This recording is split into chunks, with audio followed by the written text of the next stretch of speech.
Sengketa hasil Pilkada 2024 kini tengah bergulir di Mahkamah Konstitusi. Sebanyak 32 perkara perselisihan hasil Pilkada yang dicabut atau dinyatakan gugur. Putusan terkait perkara-perkara tersebut akan dibacakan pada tanggal 4 atau 5 Februari 2025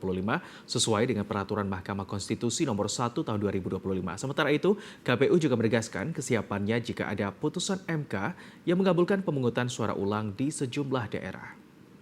Dengan sengketa eh,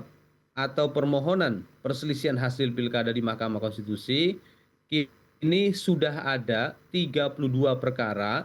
yang dinyatakan dicabut ataupun dinyatakan gugur.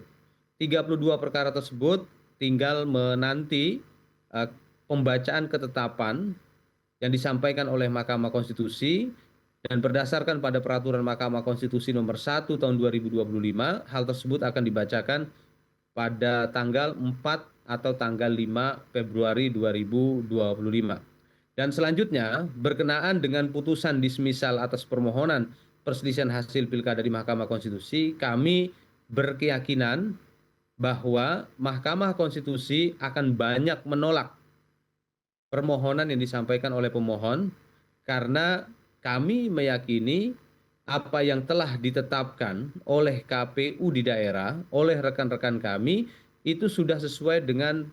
prosedur ataupun peraturan perundang-undangan yang berlaku, sehingga hasil perolehan suara pasangan calon itu memenuhi prinsip-prinsip penyelenggaraan pilkada, tidak hanya prinsip berkepastian hukum, tetapi juga prinsip akuntabilitas publik. Sebagai penyelenggara pilkada yang terikat pada prinsip profesional, apapun yang diputuskan oleh Mahkamah Konstitusi, rekan-rekan kami, KPU di daerah,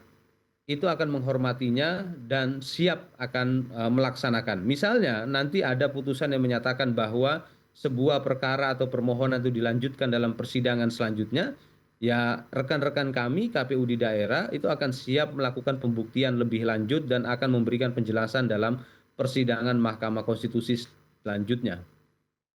Berkaitan dengan jadwal pelantikan kepala daerah dan wakil kepala daerah oleh Bapak Presiden, kami tegaskan sekali lagi, itu merupakan kewenangan penuh dari pemerintah karena hal tersebut menurut Undang-Undang Pilkada diatur dalam peraturan Presiden. Ya, selanjutnya, berkenaan dengan putusan dismisal ataupun ketetapan Mahkamah Konstitusi atas permohonan perselisihan hasil pilkada, ya kami sebagai penyelenggara pilkada, kami fokus melaksanakan ketentuan yang harus dilaksanakan atau wajib dilaksanakan oleh kami, khususnya rekan-rekan kami di daerah, yaitu apabila nanti Mahkamah Konstitusi menolak permohonan para pemohon, yang dituangkan dalam putusan dismisal ataupun mengabulkan permohonan pencabutan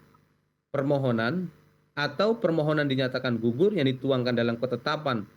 Mahkamah Konstitusi, maka KPU di daerah wajib melaksanakannya dengan melaksanakan rapat pleno terbuka penetapan pasangan calon terpilih dan wakil